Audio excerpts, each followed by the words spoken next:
So, I'm finally finished with Robin and the Family Business in which is book 3 in the Robin Hood series.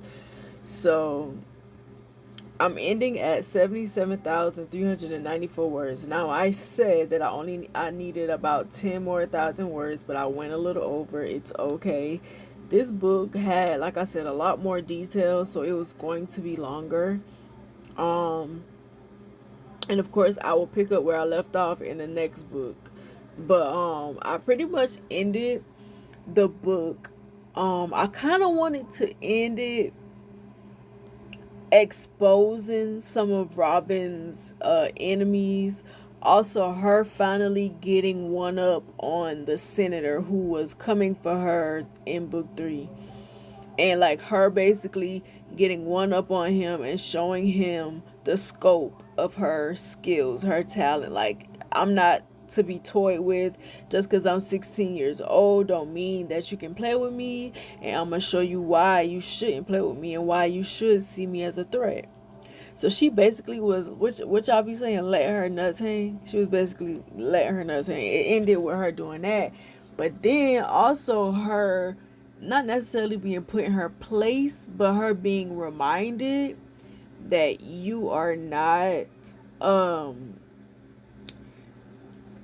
her being reminded that you are not invincible. Like, you can be touched just as well as the senator can be touched, and like, even though at the end she kind of brushed it off and was like, that's another problem for another day, it still was a reminder that you can be touched. Like, you're not the only person who is good at this. Well, because the person who sent her the message is not really a threat to her, but she don't know that. However, I wanted to introduce another villain, another person for Robin to go against. Not only is she fighting against the politician, she fighting against the senator, but there's also other people that are coming after her or whatever. Or maybe the villain is not really a villain, but somebody who knows her that's trying to get her attention. It could be either or. But I'm happy to have wrapped it up. I knew it was gonna take me one more day to do it or whatever, cause I was supposed to finish Friday, but I ended up finishing today. But I'm glad at the way that it turned out. Like, I'm happy. I think it ended strong, but of course I have a friend who reads all of my I have a friend who reads all of my books and kind of like, gives me her advice of what she thinks is good and what's not or whatever. And she's a reader, so she kind of knows what to look for in the books or whatever. So I'm gonna let her read it.